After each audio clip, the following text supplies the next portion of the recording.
오메가3의 힘. 자, 이제 마지막 쪽으로 이어갑니다. 건강기능식품. 어떤 것을 선택해야 할까요? 신선한 오메가3를 섭취하기 위해서는 안전하게 만들어진 건강기능식품을 선택하는 것도 하나의 방법이지만, 제품을 선택할 때에 이모저모 꼼꼼하게 살펴야 할 것이 많다. 용량에서부터 산패 방지 여부는 물론이며 믿을 만한 곳에서 생산된 것인지도 알고 구매해야 한다. 또한 중금속 함량이나 규격 시험을 제대로 통과했는지도 제대로 알아야 한다. 이 모든 것은 신선한 오메가3를 섭취하기 위한 필수 기본 지식이라고 할 수 있다. 그저 오메가3가 몸에 좋다는 말만 듣고 막연하게 제품을 골랐다가는 오히려 몸에 좋지 않은 발암물질을 구매할 수도 있기 때문이다. 그렇네요. 오메가3의 추출 방식도 중요하고, 건강기능식품 오메가3는 분자 구조에 따라서 조금씩 개별적인 차이가 있다. 일반적으로 TG, EE, RTG로 나뉜다. 우선 TG의 경우에는 자연 그대로의 오메가3라고 할 수 있고, 여기는 글리세린이 다량 포함되어 있다는 점이 특징이다. 글리세린은 지방산의 흡수 및 대사를 돕기 때문에 체내에서 오메가3 흡수율이 매우 높다는 장점이 있지만, 문제는 포화지방산이 많아서 순도가 떨어진다는 점이다. 반면에 E형은 아프 TG형에서 글리세린을 에탄올로 대체하고 포화지방산을 제거하는 것이다. 순도는 높은 편이지만 문제는 글리세린이 없다 보니 흡수율이 낮다는 단점이 있다. RTG형은 아프 두 가지 형태의 오메가3 단점을 보완한 것이다. 글리세린을 중심으로 불포화 지방산 3개가 붙어있는 분자 구조를 가지고 있기 때문에 흡수율도 높고 순도도 우수하다. 따라서 제품 선택 시에 RTG형을 선택하는 것이 가장 이상적이라고 할 수 있다. 또 하나 중요한 것은 오메가3를 추출하는 방식이다. 생선에서 어떤 방식으로 오메가3를 추출하느냐에 따라서 안정성이 확연히 달라질 수 있기 때문이다. 예를 들어서 어떤 경우에는 핵산이라고 하는 화학 용매제를 사용하는 경우가 있다. 하지만 이렇게 추출할 경우에 화학 잔여물이 남아있을 가능성이 있다. 또 분자 증류 방식이라는 방법도 있다. 이는 180도 이상의 고온에서 오메가3를 추출하는 방식이지만은 분자 구조가 변하거나 산패될 위험성이 있는 것이다. 가장 높은 방식은, 좋은 방식은 일명 저온 초임계 추출법이라고 하는 것이다. 이는 인체에 부작용이 없는 이산화탄소를 통해 50도C 이상의 저온에서 초고기압을 이용해서 오메가3를 추출하는 방식이다.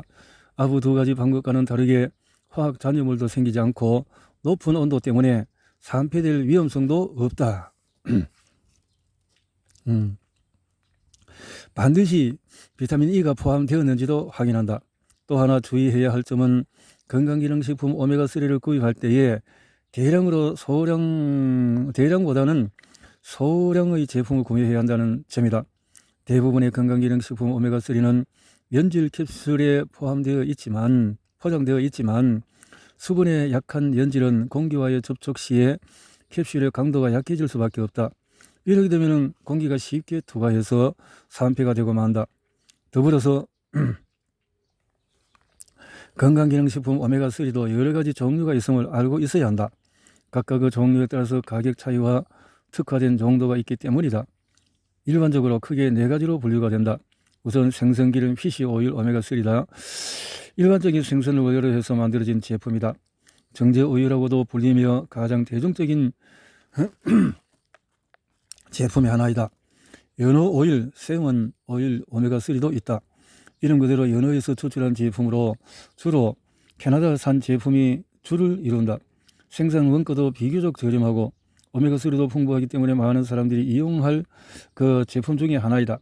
그리고 하프실 오일, 오메가3는 물범 하프실의 원료로 하고 있다. 특이한 것은 다른 의료에는 들어있지 않은 DPA라는 성분이 함유되어 있다는 점이다. DHA가 아니고 DPA. 태아의 시력이나 운동신경 발달에 매우 중요한 역할을 하며 임산부의 건강에 도움을 준다고 알려져 있다. 마지막으로 크릴 오일 오메가3로 남극의 크릴 새우를 주 원료로 하고 있지만 생산 원가가 꽤 높은 편에 속하여서 많이 유통되는 제품은 아니다. 또한 무엇보다도 비타민 E가 포함되어 있는지도 살펴야 한다. 비타민 E는 유통기간 중에 일어날 수 있는 오메가3의 산패를 막아주기 때문이다. 하지만 비타민 E는 가격이 비싸다는 단점이 있어서 시중의 많은 제품들은 아예 비타민 E가 포함되지 않은 경우가 많다. 가격 때문에 제품의 경쟁력이 하락할 것을 우려하기 때문이다. 하지만 산패된 오메가3는 그 자체가 발암물질이기 때문에 신선한 오메가3를 섭취하기 위해서는 반드시 비타민 E 토코페롤이 포함된 제품을 선택해야 하는 것이다. 특히 비타민 E는 항염, 항산화 작용을 하고 불임 예방과 피부 미용에도 좋아서 오메가3와 함께 섭취하면 더욱 좋은 효과를 볼 수가 있다. 오메가3는 발암물질이다. 오메가3는 다양한 면에서 인체에 유익한 역할을 하지만 문제점은 산패가 쉽게 이루어진다는 점이다. 일반적인 의미에서의 산패란 기름이 공기나 물, 빛과 접촉하면 막과 성분이 변하는 것을 의미하지만 단순히 막과 성분만 변하는 것이라면 모르겠지만 오메가3가 산패되면 이는 곧 우리 몸에 치명적인 발암물질이 된다. 산패된 오메가3를 섭취하게 되면 체내에 활성산소가 크게 증가하고 DNA와 세포를 변형시키는 무시무시한 결과를 초래한다. 더 놀라운 사실은 외국에서 수입된 오메가3조차 산패율이 상당하고 또 우리나라의 경우에 이러한 산패들을 검사하는 제도 자체가 없다는 점이다. 암 유발 등의 치명적인 부작용은 산패된 오메가3의 부작용은 치명적이다.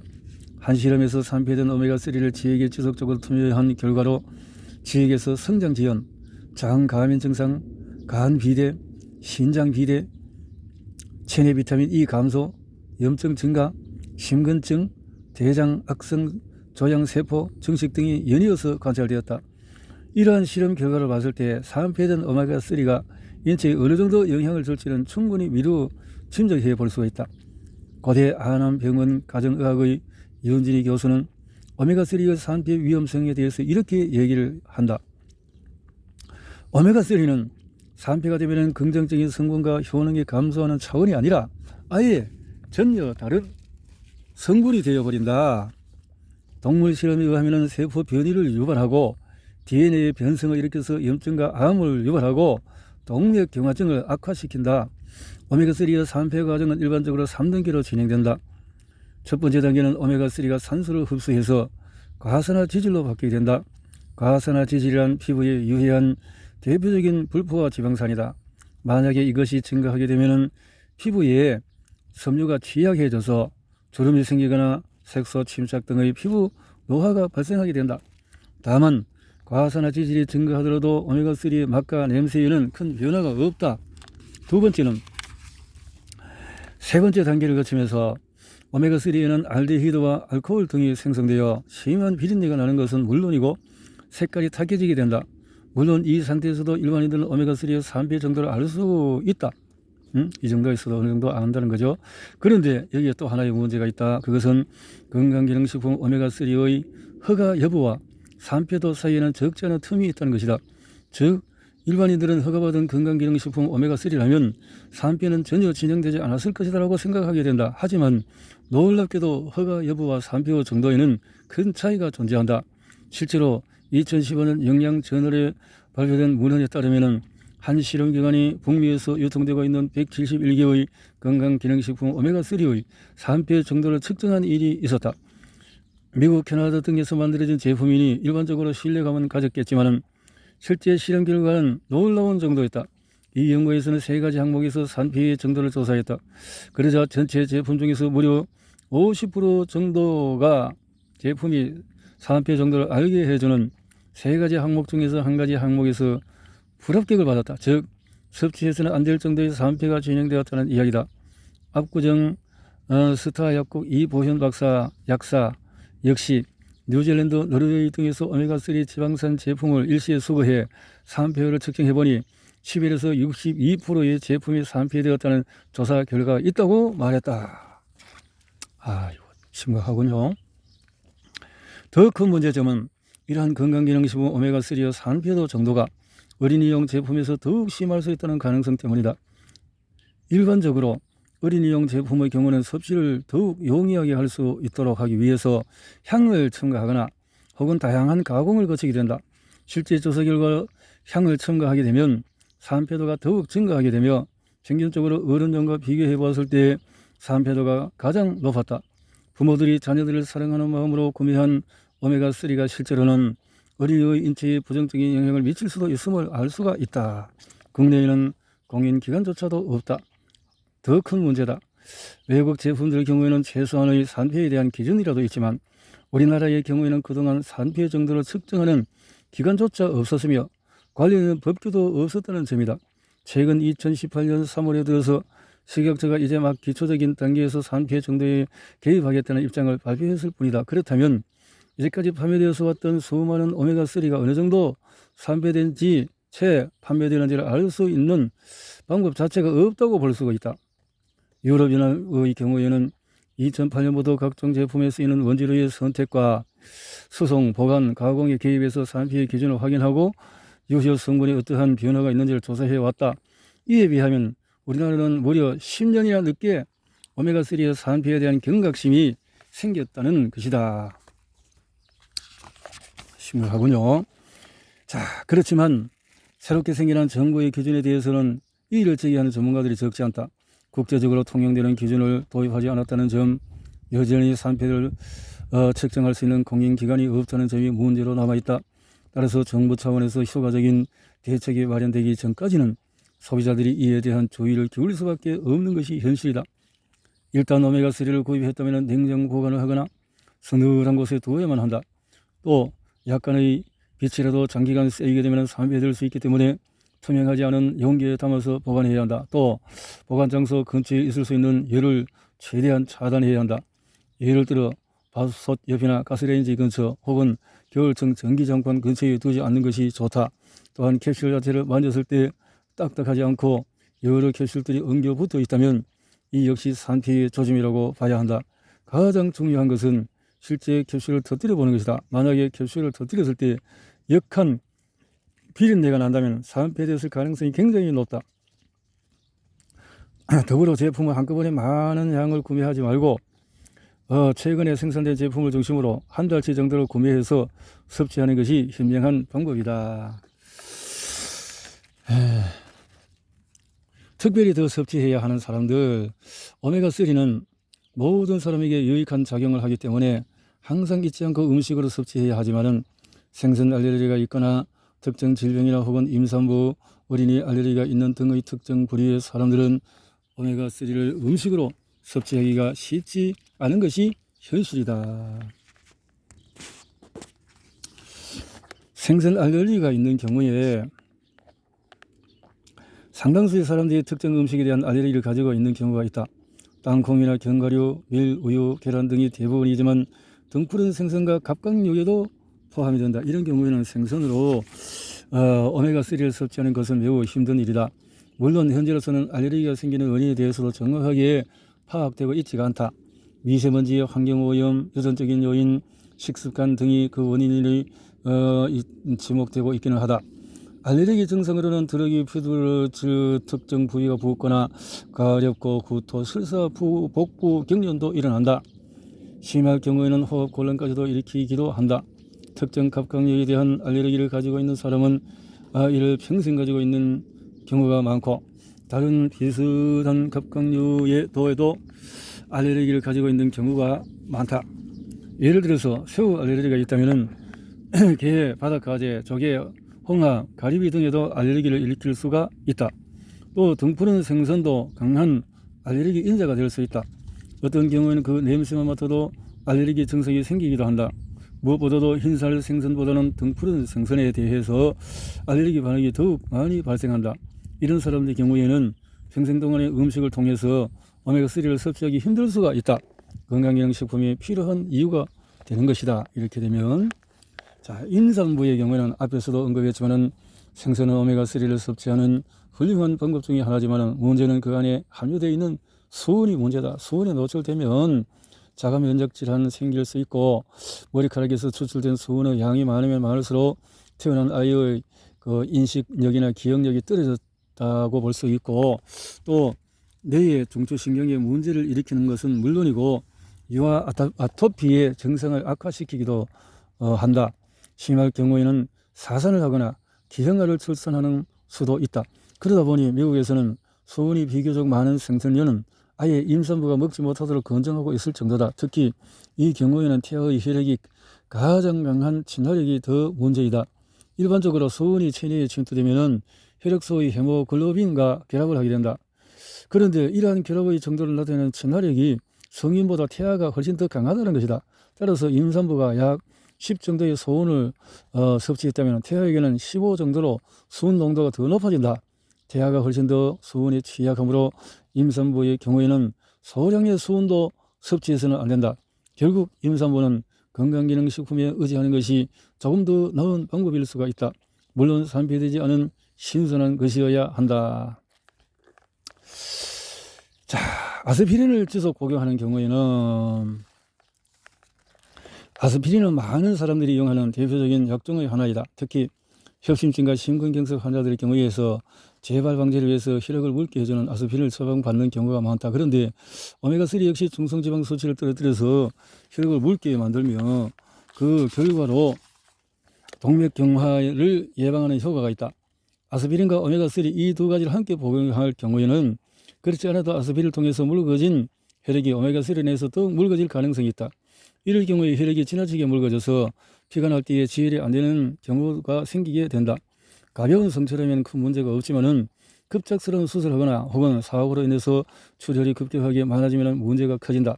또 수술을 성공적으로 끝마쳤다고 하더라도 수술 후에 회복이 느려지고 혈종 핏덩어리가 많아져서 신경계를 짓누르기도 한다. 다만 만성염증 환자들의 경우에는 아스피린과 오메가3의 조합이 매우 긍정적인 역할을 한다는 연구 결과가 있다. 염증에서는 또 플러스가 될 수도 있다.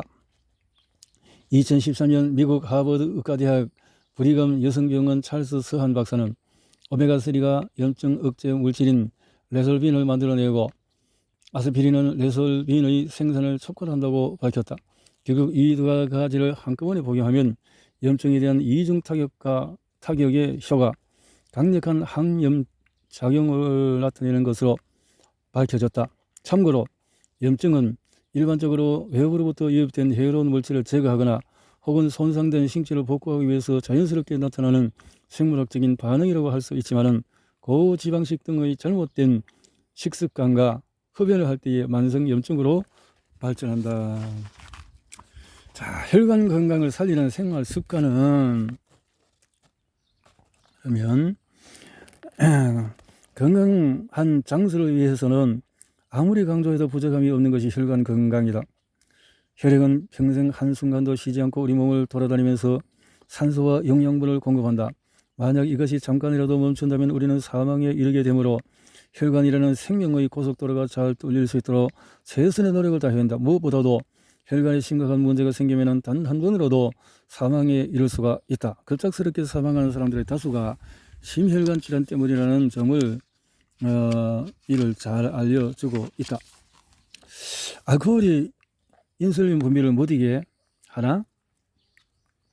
혈관 건강을 제대로 지키기 위해서는 가장 먼저 해야 할 것이 바로 금주와 금연이다.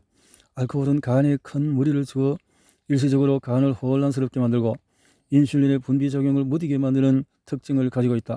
인슐린의 역할 중에서 하나가 지방을 분해하는 것인데 이렇게 인슐린의 분비가 못해지게 되면 혈중 지방의 농도가 당연히 높아질 수밖에 없다. 특히 술과 함께 섭취되는 고칼로리 안주 역시 중성지방 수치를 높이는 중요한 요인이다. 만약에 술을 자주 마시는 사람이라면 단 일주일만 술을 마시지 않아도 중성지방을 낮출 수가 있다. 흡연 역시 혈관 건강과 직접적인 연관으로 흡연을 하면 혈관 자체가 좁아지게 되고 흡연으로 인해서 유입된 이물질이 혈관 내에 염증을 발생시켜서 내벽을 손상시키게 되면 혈관은 더욱 좁아지게 된다. 더불어서 흡연은 심혈관 질환의 하나인 뇌졸중의 직접적인 원인이 되기도 한다. 흡연자는 비흡연자에 비해서 뇌졸중 발병 확률이 3배 이상 치솟는다. 또 담배의 니코틴 성분 자체가 혈액을 엉겨 붓게 한다. 흡연자의 혈액은 정상인의 혈액보다 무려 3배에서 5배가량 더 걸쭉한 상태가 되고 결과적으로 혈관이 막힐 가능성은 더욱 높아지게 되는 것이다. 무엇보다도 흡연자 자신뿐만 아니라 간접 흡연의 피해로 인해서 가족과 주변에도 나쁜 영향을 미친다. 이렇게 해서 또 혈관 건강을 위해서는 또 운동을 빼놓을 수가 없다. 운동에서 도움을 받아야 된다. 비만과 수면도 혈관 건강에 영향을 미친다. 건강한 혈관을 지키기 위해서는 고혈압에도 반드시 주의를 기울여야 한다. 혈압.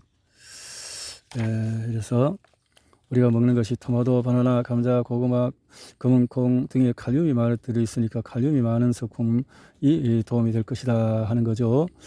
또 현미와 통밀을 선택하는 것. 수면 시간도 혈관 건강에 영향을 미친다. 심장을 건강하게 유지하려면 성인의 경우에 하루에 7시간 필수적으로 수면을 취해야 한다. 수면을 푹 자서. 또 나이가 들어가는 때는 내장 지방이 역시 마찬가지고, 그래서 이것은 시한 폭탄에 비유할 정도다. 내장 지방이 많이 쌓이게 되면 혈액에도 자연스럽게 지방이 많이 쌓이게 되고 이를 통해서 각종 심혈관 질환이 생긴다는 것이다.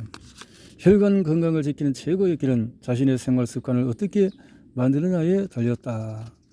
그래서 미국 보스턴 대학의 브레밍햄 심장연구단체의 그 테무 나라넨 박사는 혈관 건강은 미국 심장학회의 7대 생활 수칙을 얼마나 지키느냐에 달렸다 했어요.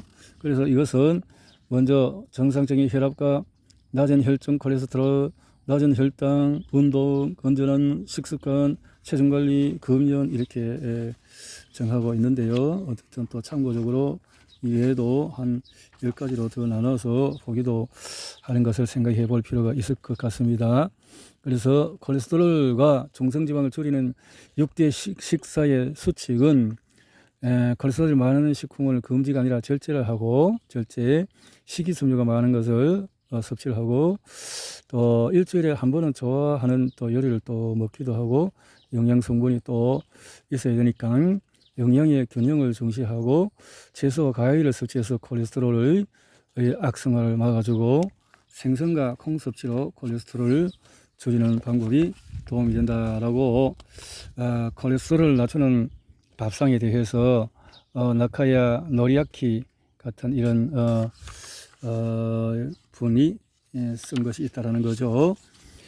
이렇게 오메가3가 많은 도움이 되는데 정말 잘 생각해야 될 것은 마지막 부분에 있는 정말 산패된 것들은 어떻든 피해야 되는데, 그러려면 기술력이 있고 정말 제대로 좋은 초임계 공법이든지 이런 좋은 기술력을 갖고 추출하는, 또 그래서 그 포장하는 이런 것들, 또 포장했더라도 또 보관을 짧은 기간 내에 섭취할 수 있도록 잘 관리하는 것, 이런 것들이 오메가3에 아주 중요한 것이다 라는 것을 생각을 해 보게 되어집니다.